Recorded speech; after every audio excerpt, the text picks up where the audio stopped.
Hello everybody, welcome back to Xfinity Coins, and today I have something a little bit different. This is my jar of old coins, and by that I mean pennies and nickels that I have kept that are older than normal. Like you can see there's a 1947 nickel, there's wheat pennies, 1946 nickel, things like that. And we are going to be going through them and checking for errors that you can find prices for in the red book. We're going to be checking them with my microscope, and we're going just to go through these and see if we have any cool errors that I didn't know about. So I'm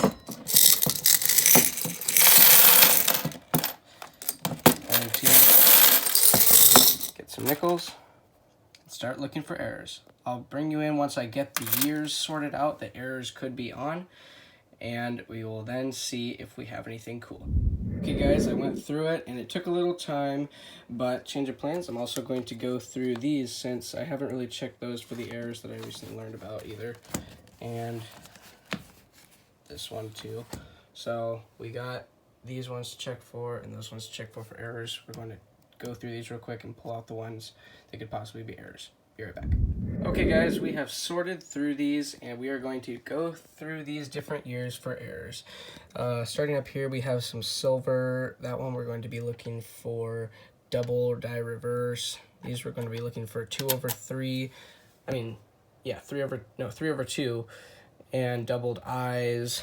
We're looking for some weird mint mark errors. Same thing with these. We're looking for, this one is going to be a double die reverse, over mint mark, over mint mark, over mint mark. And I will bring you in if we see anything, and I will show you along the way what you're supposed to be looking for with those errors. Okay guys, first coin, this is a 1945p silver nickel. I'm not going to take too much time explaining what this is because there's a lot of coins to explain. But on this one, on the reverse, you're going to be looking at 5 cents. And there should be doubling that you are going to be looking for, but this one does not have it. So, next coin. Hey guys, this is the 1943p silver nickel, and one of the errors you're going to be looking for on this is right in between there on the 3. There could be a remnants of a 2 that extends up through there, and that can be worth some big money. So that's one of the things on there that you are going to be looking for. Guys, this is one of the most common errors to look for. It's on the 1939p nickel. It's on the reverse, and you look for doubling on the words Monticello and 5 cents. It's pretty apparent, and it is one of the most valuable coin errors of the Jefferson nickel series. Pretty cool. I didn't find one though, and we will keep going through. As the error you want to be looking for on this nickel is the 1949D with the D over S mint mark. I have not found one, and I don't think this is one, but it's just going to be S markings, like they printed a D over the S, and it's going to extend especially up around here and big inside of it. This is not one of them, but something you want to be looking for because they're pretty valuable. Alright, next error, it's going to be the 1954S, S over D. The D is going to be printed somewhere around this lower region, and it's going to be pretty apparent, but I didn't find one. And there was a couple that looked like they could have been possibilities, but they were just so trash there was no way to know. So we are going to be moving on to the next error. This next error to be looking for is the 1955D, D over S.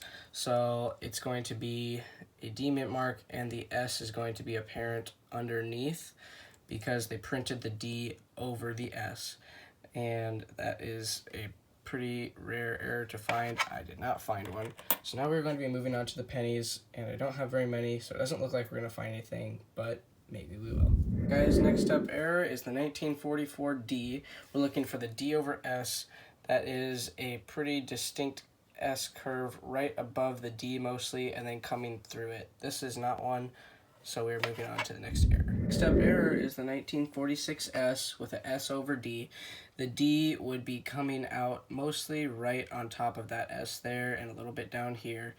Unfortunately, this is not one, so we will not be adding that one to our collection today. Okay guys, last error to be looking at, and this is pretty interesting. This is the 1956 D above shadow D.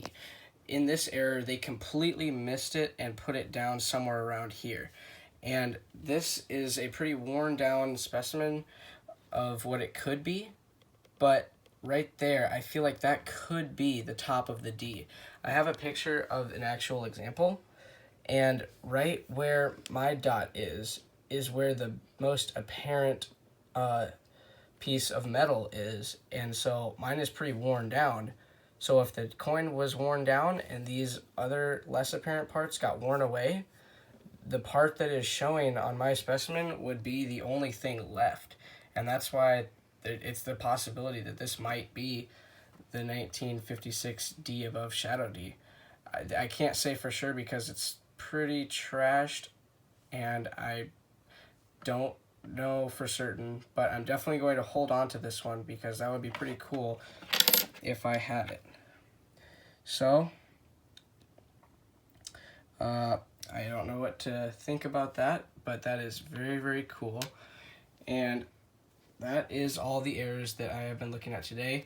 Thank you for watching this video. If you come across these coins, be sure to check them out for yourselves because they can be worth some big, big money and something very cool to be adding to your collection. And thanks for watching. I'll see you next time.